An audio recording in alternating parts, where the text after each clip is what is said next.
로마서의 강해의 말씀을 계속 이어가도록 하겠습니다. 많은 사람이 부자가 되기를 꿈꾸며 살아갑니다. 이건 자본주의 국가뿐만 아니라 사회주의, 공산주의 진영에 속한 사람도 마찬가지라는 것을 우리는 알 수 있습니다. 그렇다면 어떻게 알 수 있을까요? 모두가 평등하고 공평한 사회를 만들겠다라고 주장하는 사회주의와 공산주의 국가지만 실상 그들의 지배층은 상상할 수도 없는 부를 쌓고 있고 백성들은 굶주림에 허덕이고 심지어는 죽어가도 그것을 개의치 않습니다. 왜냐하면 그들은 굶어 본 적이 없기 때문입니다. 먹거리를 전혀 고민하지 않고 살아가는 공산주의 상류층이 있고 사회주의 상류층이 있기 때문입니다. 여러분은 맥도날드 하면은 어떤 이미지입니까? 예를 들어 오늘 맥도날드 가서 저녁 먹을까 점심 먹을까 라고 말한다면 대부분은 한 끼 간단하게 해결하자라는 의미로 이해할 것입니다. 그런데 우리나라를 벗어나 가난한 나라에서는 맥도날드가 중상층 이상 수입을 얻는 사람들만의 전유물로 고급 식당의 이미지로 여겨지고 있다는 것을 아십니까? 정확하게 그 국명을 말할 수는 없지만 이 나라는 평균 임금이 30만원 정도입니다. 곧 한 달 뼈 빠지게 일해도 30만원 정도만을 받는다는 이야기입니다. 그리고 더 힘든 일을 하면서도 더 작은 월급을 받는 사람들은 월 평균이 10만원에서 20만원 정도가 보통인 나라입니다. 이 나라에서 맥도날드에서 팔고 있는 햄버거의 가격은 2,700원입니다. 아까 말했던 그 사람들의 임금을 환산해 보면 하루 3,000원에서 7,000원 정도를 하루 일해서 버는데 무려 그것보다도 더 많은 돈을 햄버거로 지불할 사람은 가난한 사람들 중에 없을 것입니다. 곧 경제적인 하루층에게는 접근할 수도 없는 가격의 식품이 바로 맥도날드에서 파는 햄버거라는 것입니다. 이런 이유뿐 아니라 많은 이유로 사람들은 저마다 부자를 꿈꾸며 살아갑니다. 우리나라에 일하러 오는 외국인 노동자 참 많지 않습니까? 그들의 꿈도 바로 부자입니다.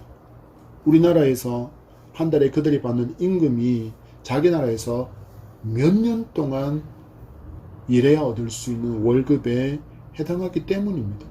그래서 많은 외국인 노동자들이 한국에서 10년 정도 열심히 일해서 자기 나라로 돌아가면 많은 경우가 경제적인 자유, 곧 부자로 살아간다고 합니다. 이런 이유 때문에 한국의 노동자로 오는 그 관문이 점점 좁아지고 있고 너무나도 치열해지고 있다는 것입니다. 한국어 능력 평가를 통과해야 합니다. 그러니까 웬만큼 한국어로 말할 수 있고 한국어를 들을 수 있고 한글을 쓸 수 있는 그 능력을 테스트하는 평가를 통과해야 하고 또한 가서 일하게 될 그 일에 대한 능력도도 테스트를 하고 그것을 통과한 사람만이 곧 그 외국인 노동자 시험에 합격한 사람만이 한국의 외국인 노동자의 자격으로 입국할 수 있다라는 것입니다. 저는 개인적으로 성도도 부자의 꿈을 꾸며 살아야 한다고 생각합니다. 그러나 한 가지는 달라야 합니다. 바로 왜 부자가 되려고 하는가, 곧 그 목적이 세상 사람들이 부자를 꿈꾸는 이유와는 달라야 한다라는 것입니다. 성도가 부자를 꿈꿔야 하는 것은 하나님의 나라와 을을 이루는데 물질이 좋은 수단이 될 수 있기에 그렇고 또한 세상 안에 살지만 그 목적은 전혀 다른 삶을 살아가는 사람이 성도이기에 성도는 부자를 꿈꾸면서도 그 목적이 세상 사람들과는 전혀 다른 사람이어야 한다라는 것입니다. 그렇지 않고 우리가 부자 되기만을 꿈꾼다면 우리는 세상 사람들과 전혀 구별이 없는 부자로서 살아갈 뿐일 것입니다. 앞에서 말씀드린 이 모든 것들이 너무나도 단편적인 부분이지만 성도는 세상으로 파송을 받은 각각의 목적이 있습니다. 어떤 사람은 바울처럼 전도자로 살기 위해서, 앞에서 있는 박 목사처럼 목회자의 사명을 위해서, 어떤 이들은 또 부자로서, 학자로서, 사업가로서, 의사로서, 공무원으로서, 군인으로서, 혹은 직장인으로서, 그리고 가정주부로서도 살아가고 있습니다. 그리고 하나님은 이런 재능을 주심으로 그 길을 가게 하시고 그 자리에서 하나님께서 그에게 맡기신 사명을 잘 감당하기를 기대하십니다. 성도는 목적을 분명히 알고 이 땅을 살아가는 사람이어야 한다라는 것입니다. 바울이 편지의 마지막 부분에 가서 로마 교회에 방문하고자 하는 그 계획을 밝히고 있고, 덧붙여서 안부와 당부의 글로 로마서를 마무리하고 있는 것을 15장 22절 이후에서 우리는 볼 수 있습니다.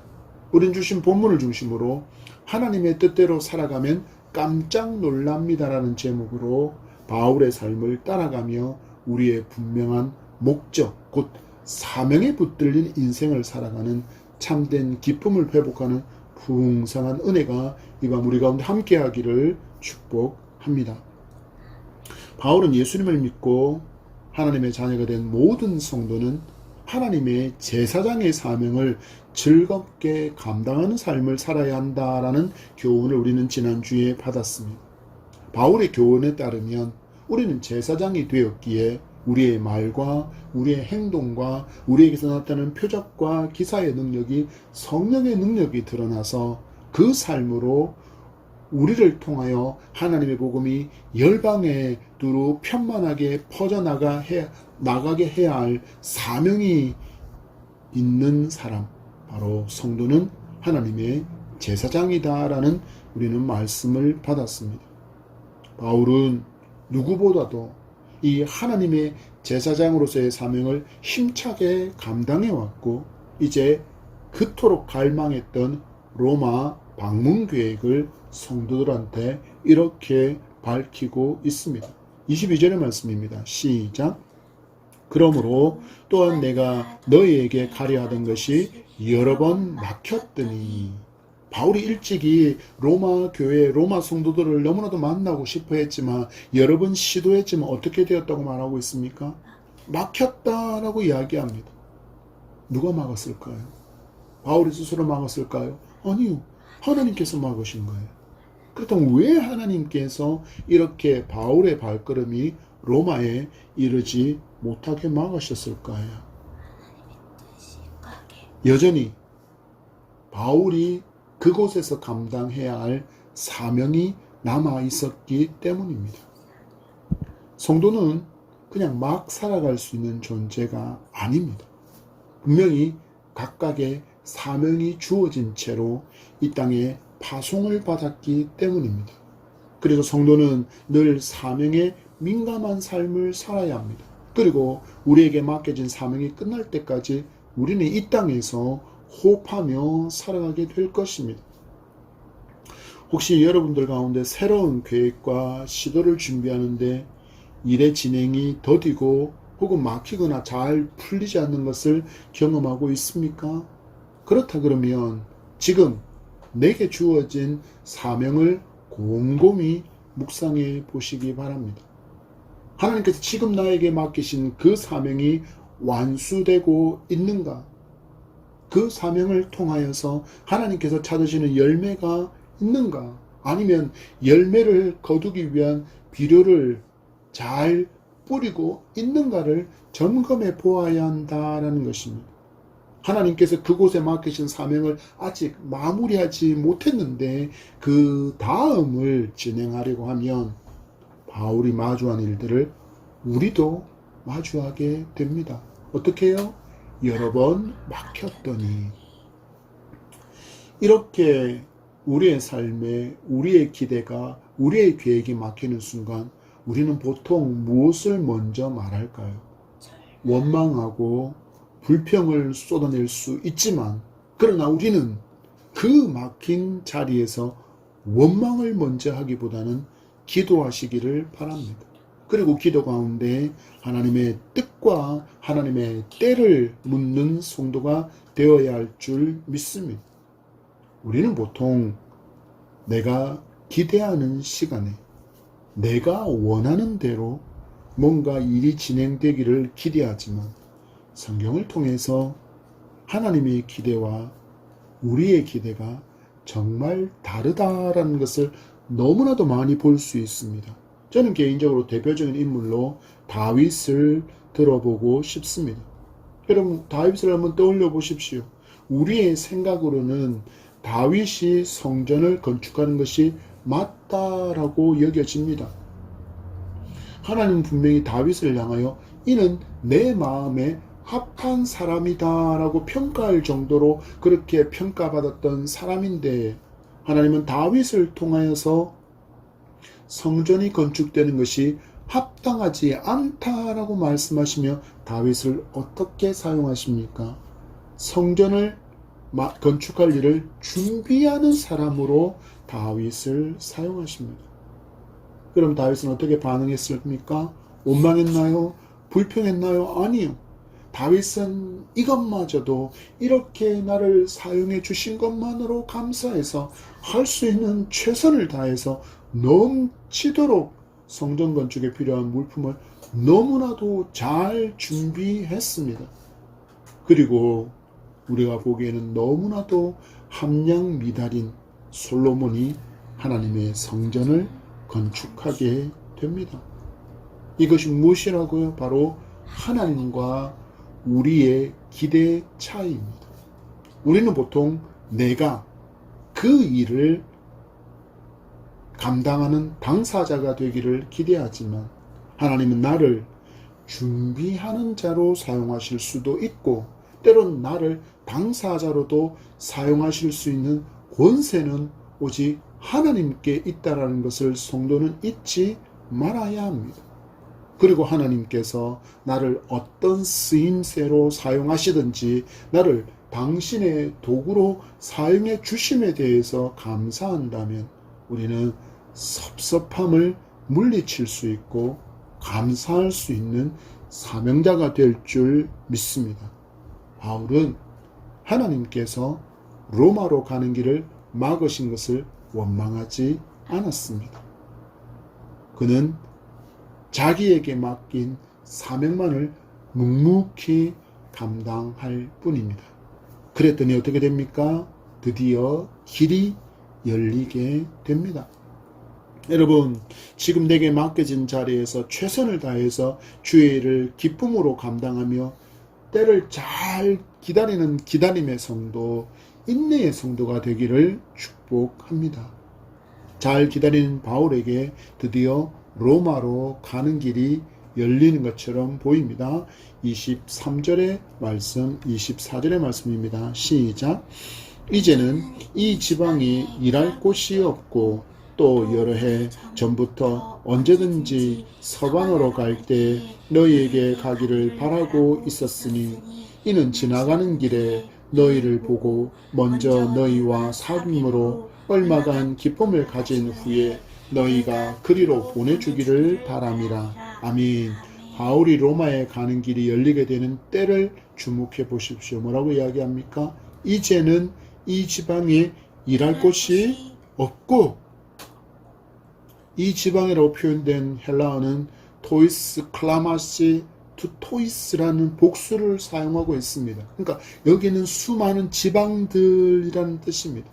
곧 바울이 현재 선교하고 있는 지역들을 의미합니다. 즉 예루살렘에서부터 일루리곤까지 지중해 동부 지역의 도시들인 에베소, 고린도, 데살로니가, 빌립보, 다메섹 지역이 바로 그 지역이라는 것입니다.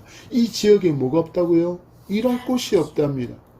얼마나 이 지방에서 바울이 복음의 열심을 감당했던지 일할 곳이 없다라는 것입니다. 대부분 지역에서 전도하고 교회가 세워졌고 또 전하고 복음을 전했더니 그 지역에 성도가 생겨났고 교회가 세워지고 이제는 그들이 성장해서 복음 사명을 감당하는 것을 보았다라는 것입니다. 우리도 이렇게 하나님 앞에서 섬길 수 있으면 좋겠습니다. 그럼 우리가 사는 지역을 돌아보십시오. 가까운 산이나 높은 건물을 야간에 올라가서 내려다보면 십자가가 반짝반짝 빛나는 것을 보실 수 있습니다. 그런데 일할 곳이 없을 정도로 복음을 전하며 사명을 감당하는 교회는 많지 않습니다. 우리가 회복하고 이 땅의 교회도 바울처럼 뜨거운 심장으로 뜨거운 열정으로 이 복음의 사명을 감당한다면 반드시 이 땅 가운데 놀라운 회복과 변화의 역사가 또한 대한민국과 열방에 일어나게 될 줄 믿으시기 바랍니다. 이렇게 열정적으로 일할 곳이 없을 정도로 복음 사명을 감당한 바울이 이제 시선이 더 먼 곳으로 향하고 있다는 것을 우리에게 보여줍니다. 이어지는 말씀을 보면 여러 해 전부터 언제든지 어디로 간다고 이야기하고 있습니까? 서바나로 갈 때 낯선 지명 하나가 등장합니다. 헬라어로는 스파니아. 발음을 들어보면 비슷한 영어 국명의 나라가 하나 떠오르지 않습니까? 스파니아, 바로 스페인입니다. 고대 역사자료에 따르면 이 서바나는 로마 제국에 있던 영토들에 있던 식민지 중에서도 가장 로마화가 잘 진행된 지역이었다라고 이야기합니다. 바울은 이곳을 사명의 자리로 바라보고 가기를 간절히 원하고 있습니다. 성경학자들의 대부분은 바울이 이 꿈을 이루지 못하고 로마에서 순교했을 것이라고 이야기합니다. 그렇지만 바울은 미래의 사건을 알지 못했습니다. 바울은 이 서바나로 가서 복음을 전하는 그 중간 경유지로 로마를 염두에 두고 있다라는 것을 보게 됩니다. 왜 그렇게 하는지 그 이유가 있습니다. 먼저 너희와 사귐으로 얼마간 기쁨을 가진 후에 바울은 로마교회 성도들과 믿음의 교제를 원하고 있습니다. 그리고 그 교제가 어떤 교제의 길을 기대하고 있습니까? 기쁨의 교제의 길을 기대하고 있습니다. 여러분, 이 말씀을 우리는 좀 유의 깊게 살펴보아야 합니다. 성도는 결코 혼자서 살아가면 안 되는 사람이라는 것입니다. 반드시 교회 공동체의 일원으로서 함께 섬겨가는 교제가 있어야 되고 그 안에서 사랑과 기쁨을 서로 주고받으며 새 힘을 얻고 소망을 굳건히 하며 믿음의 길을 가야 한다라는 것입니다. 썬데이 크리스찬으로만 머물러 있으면 신앙이 성장하지를 못합니다. 여러분, 성도들 간에 왜 갈등이 없겠습니까? 우리가 분명히 예수 그리스도를 믿지만 여전히 우리는 죄성을 가진 인간인데 당연히 갈등도 다툼도 일어날 수 있습니다. 그렇다고 미리 지레 겁먹고 공동체로서 함께 세워져 가는 것에 의미를 두지 않고 예배만 참석하고 휘리릭 하고 사라진다면 어떤 일이 일어나지 않는다고요? 신앙이 성장하지 못합니다. 여러분, 이 시대를 보십시오. 우리는 너무나 바쁜 세상 한가운데서 살아가느라 늘 쫓기는 인생을 살아가며 여유를 잃어버리고 있습니다. 한국은 역사적으로 모진 풍파를 너무나도 많이 겪어서 이 정서가 더 강합니다. 빨리 나라를 잃어버린 치욕의 사건도 있었고 자유를 얻었나 했더니 6.25 전쟁으로 전 국토가 폐허가 되어서 전 세계에서 가장 가난한 나라로 살았습니다. 그리고 잘 살아보겠다고 새마을 운동과 경제개발 계획으로 빨리 일을 진행하고 산업을 일으키다 보니 늘 입과 늘 마음에 빨리라는 의식이 사고 한가운데 문화 한가운데 자리 잡아 버렸습니다. 이제는 좀 천천히 가도 될 정도로 대한민국이 발전하고 부강한 나라가 되었음에도 여전히 빨리를 외치며 살아갑니다. 빨리 어른이 되려고 합니다. 빨리 성공하려고 합니다. 그래서 뭐가 없을까요? 여유가 없습니다. 이런 모습은 신앙에도 너무 쉽게 적용되는 것 같습니다. 너무 빨리 뭔가 열매가 있기를 원합니다. 새벽에 기도하면 아침에 응답이 있기를 기대합니다. 여러분, 그러나 신앙을 마치 열대지방에서 비가 쏟아지고 뜨거운 태양빛이 비쳐서 하루아침에 식물이 쑥쑥 자라듯이 그렇게 신앙이 자랄 거라고 기대하지 마시기 바랍니다. 이렇게 하는, 이런 기대를 갖고 있는 사람들의 모습을 보면 얼마나 열심히 봉사하고 섬기는지 감탄이 나올 정도입니다. 그런데 어느 순간 보면 그 사람이 주저앉아 있습니다. 어떻게 해요? 제풀에 지쳐버린 것입니다.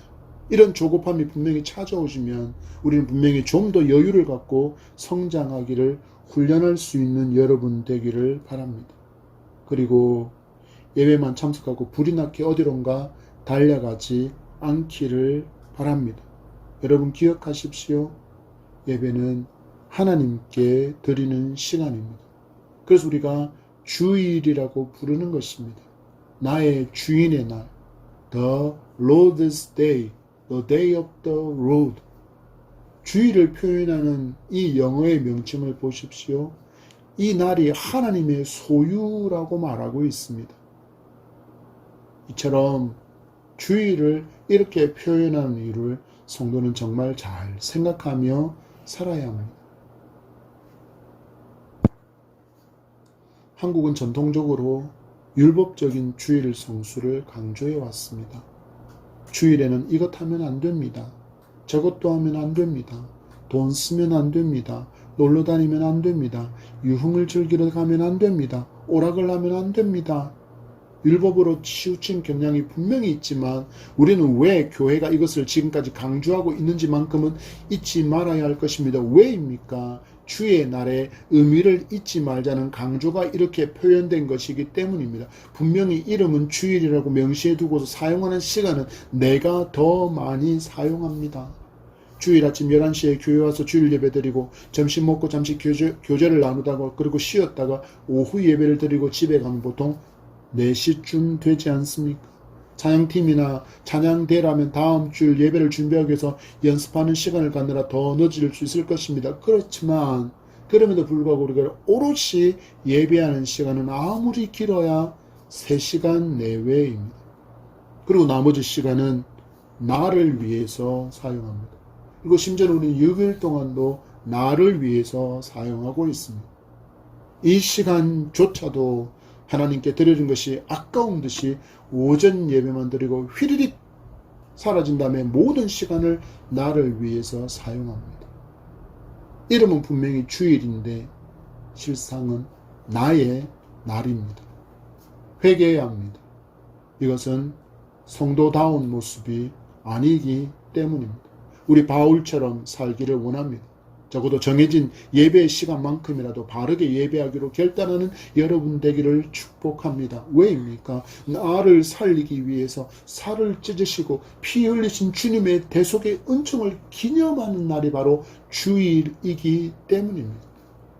그리고 모든 예배의 기본 정신은 바로 주님께서 내게 행하신 대속의 은총을 송축하는 자리이기 때문에 우리는 모든 예배를 귀시 여기고 힘을 다하여 영과 진리 안에서 예배해야 하는 것입니다.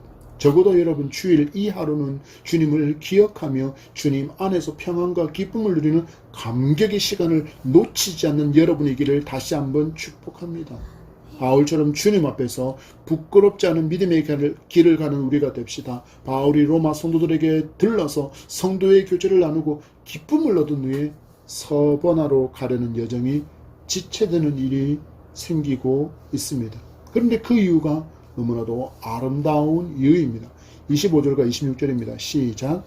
그러나 이제는 내가 성도를 섬기는 일로 예루살렘에 가노니 이는 마게도냐와 아가야 사람들이 예루살렘 성도 중 가난한 자들을 위하여 기쁘게 얼마를 연보하였습니다. 아멘.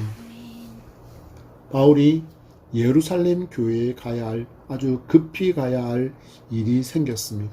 그 이유를 보니까 마게도냐와 아가야 성도들이 예루살렘의 가난한 성도들을 위해서 기쁘게 구제헌금을 했다라고 기록하고 있습니다. 여러분, 우리가 좀 더 주의 깊게 살펴봐야 될 단어가 있습니다. 예루살렘의 가난한 성도. 예루살렘의 가난한 성도. 복음의 총본부와 같은 예루살렘 교회가 가난하다라고 말하고 있습니다. 우리는 그 이유를 알고 있습니다. 여전히 예수님을 믿는 사람들에 대한 박해가 이곳에서 멈추지 않고 있었기 때문입니다. 유대교 종교 지도자들은 예수를 믿는 사람들을 모두 공회해서 쫓아내 버렸습니다. 당시 유대인 사회에서 공회에서 쫓겨난다는 것은 생존 그 자체가 위협받는 일입니다. 왜요? 일을 못합니다. 사업도 할 수 없습니다. 한마디로 먹고 살 길이 막막해지는 것입니다. 그렇지만 예루살렘 성도들은 배교 않고 견고하게 믿음을 붙들고 살았습니다. 이 상황을 전도자들을 통해서 알게 된 이방인 교회 성도들이 박해 가운데 있는 예루살렘 성도를 돕는 일에 자원하여 헌신했고 그 구제 헌금을 가지고 예루살렘으로 바울이 가야 했던 것 같습니다.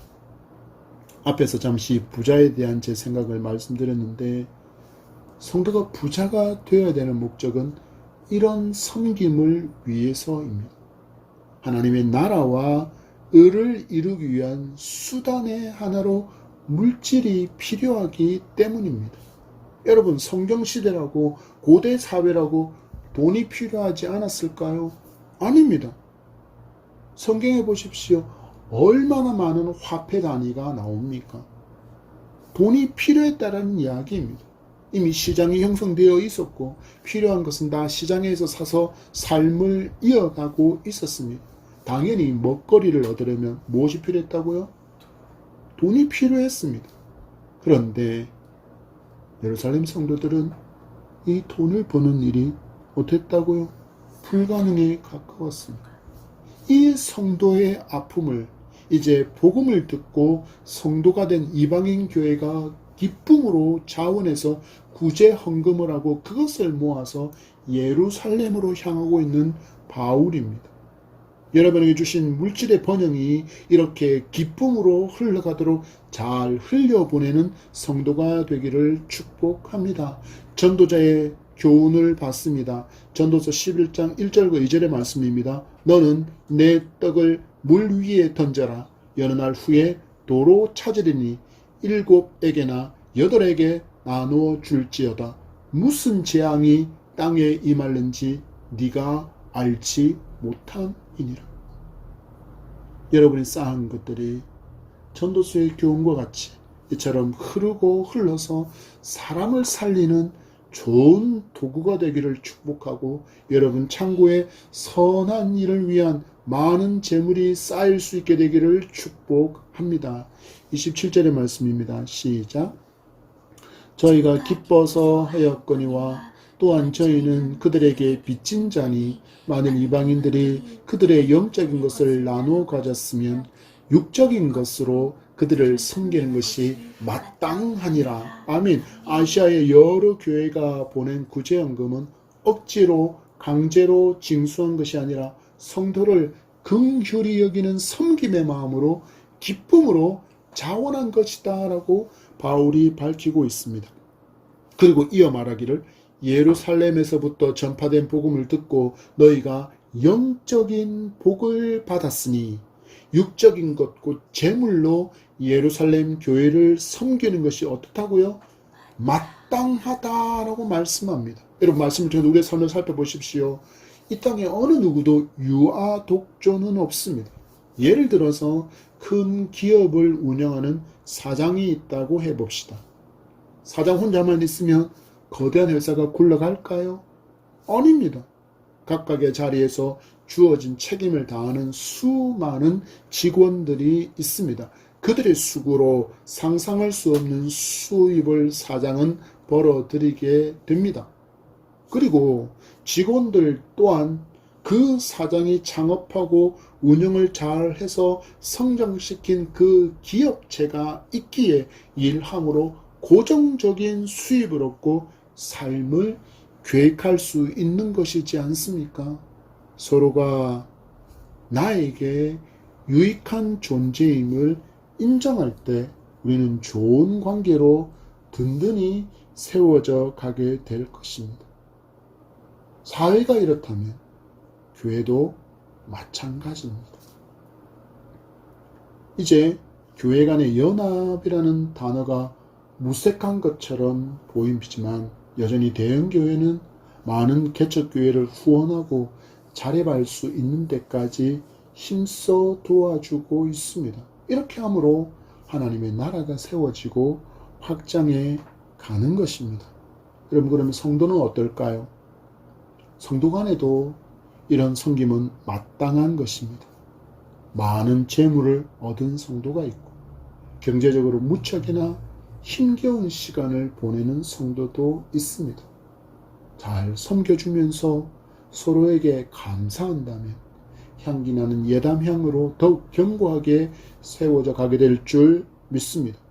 바울은 로마로 가는 여정을 잠시 구제의 일로 미루고 예루살렘으로 가는 모습을 보게 됩니다. 28절과 29절입니다. 시작. 그러므로 내가 이 일을 마치고 이 열매를 그들에게 확정한 후에 너희에게 들렀다가 서바나로 가리라. 내가 너희에게 나아갈 때 그리스도의 충만한 복을 가지고 갈 줄을 아노라. 아멘. 바울이 로마 성도들과의 기쁨의 교제를 뒤로하고 먼저 예루살렘으로 간 이유가 또 하나 등장합니다. 바로 이 열매를 그들에게 확증한 후에. 예루살렘 교회가 어떤 상황이었다고요? 예루살렘 교회는 박해 가운데 있었습니다. 이 박해 가운데 있는 성도들에게 힘이 되는 소식이 어떤 소식이었을까요? 바로 그들이 눈물로 뿌린 복음의 씨앗이 열매 맺었다는 소식을 듣는 일이 아니었을까요? 바울은 이방인 교회에서 일어나고 있는 소망의 소식을 전해서 예루살렘 교회에 소망이 있기를 기대하면서 자신을 잡아 죽이려는 암살단이 여전히 있는 그 예루살렘으로 가고 있는 것입니다.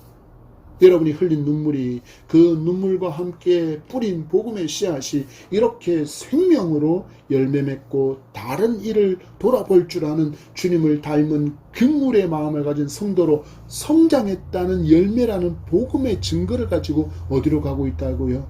예루살렘으로 간 것입니다. 여러분, 교회의 소망은 그래서 전도를 통해서 채워지는 새 생명입니다.